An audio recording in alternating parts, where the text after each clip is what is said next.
Sorotan berikutnya, Saudara, Capres nomor urut 1 Anies Baswedan angkat suara terkait munculnya gerakan salam 4 jari yang beredar di jejaring media sosial.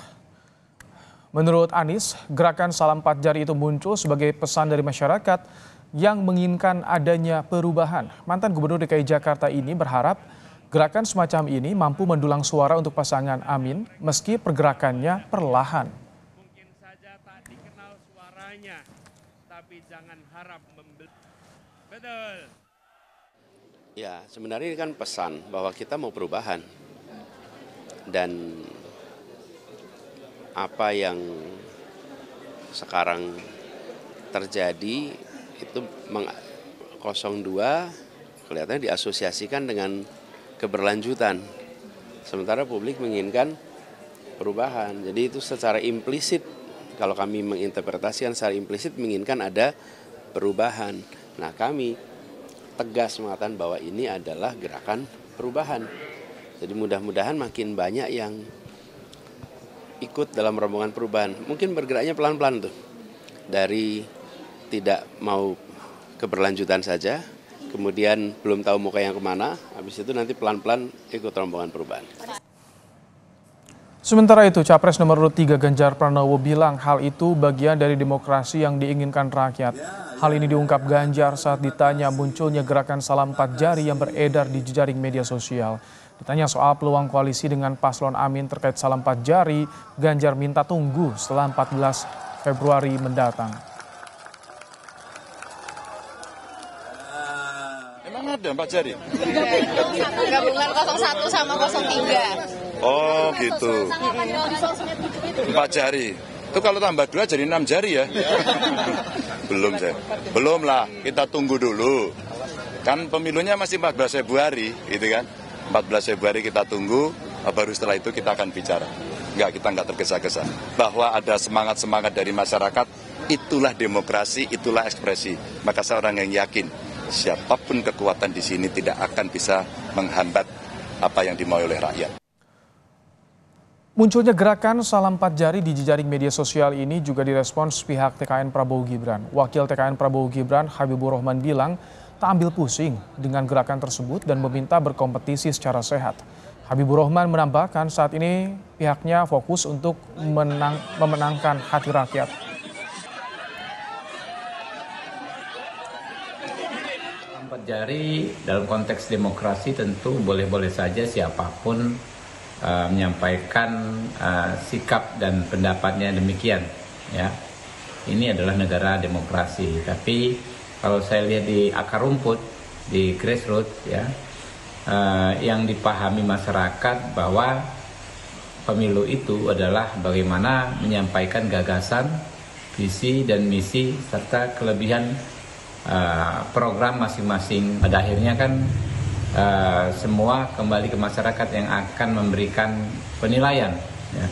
Kalau kami, ya, paslon 2 Prabowo Gibran memilih untuk fokus, ya, memenangkan hati rakyat, menunjukkan kepada rakyat bahwa kami adalah paslon yang bisa mengayomi mereka semua.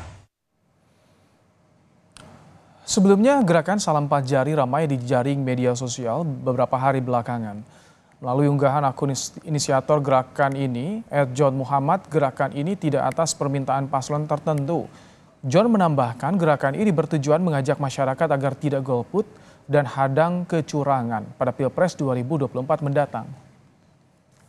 Jelang pencoblosan Pilpres, jejaring media sosial diriuhkan dengan gerakan salam 4 jari. Lantas apa maksud dan tujuan hingga dampak elektabilitas terhadap paslon yang berkompetisi? Kita akan bahas bersama dengan Direktur Pusat Kajian Politik Universitas Indonesia, Aditya Perdana. Selamat petang, Mas Adit. Ya, selamat petang, Mas. Mas Adit, dengan munculnya gerakan salam 4 jari di media sosial, apa yang Anda baca soal ini? Ya, saya pikir ini kan sebagai sebuah fenomena yang menarik ya di ranah elektoral ya. Meskipun ini bukan sesuatu yang mudah karena memang sudah masuk masa kampanye gitu ya. Karena kita harus juga membedakan satu terkait dengan peserta pemilu dalam konteks ini para paslon yang sedang berkompetisi. Yang kedua adalah tentu kita juga harus benar-benar memperhatikan bahwa ada aspirasi di publik, di masyarakat terkait dengan ketidakpuasan atau bahkan kekecewaan terhadap apa yang dilakukan oleh para paslon di dalam Pilpres ini.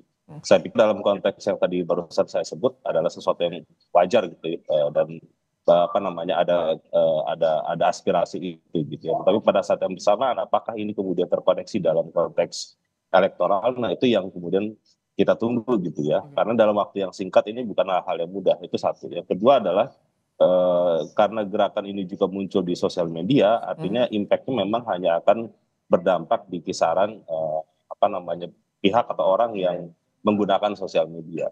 Jadi belum tentu juga akan masuk ke akar rumput, ke grassroots yang tidak mengenal sosial media. Mas Adit, ini kan arahnya tidak mendukung paslon tertentu, paslon 02 nih di inisiatornya.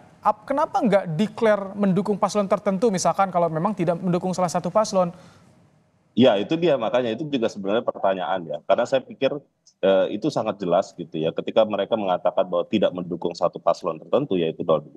Sementara pada sisi yang lain di surat suara kita kan melihat adalah 1, 2, 3 gitu ya. 1 atau 2 atau 3. Tidak ada dan Mas. Tidak ada pemilihan untuk kita memilih 1 dan 3. Sementara kan kita di surat suara hanya boleh memilih 1 saja. Kalau misalkan memilih 2 berbarengan itu kan batal, itu kan tidak sah gitu ya. Jadi artinya secara ini membingungkan memang kalau dalam pandangan saya, tetapi memang secara makna dan apa yang sedang diperjuangkan kita harus apresiasi bahwa ini ada gerakan yang memang sedang masyarakat upayakan terkait dengan bagaimana upaya mendorong pemilu kita agar menjadi demokratis. Jadi semacam gerakan pengingat, Mas. Demokratis. Jadi Anda baca ini bisa jadi bukti adanya ketidakpuasan terhadap netralitas pemerintah di pemilu kali ini. Tadi Anda singgung demokratis soalnya. Iya betul, memang kan sampai hari ini sekitar 1 bulan atau 2 bulanan belakangan setelah deklarasi para paslon itu ada kecenderungan ada orang-orang atau pihak-pihak yang tidak setuju dalam konteks pelaksanaan pemilu ya. Jadi ini yang menurut saya menjadi sangat penting gitu ya.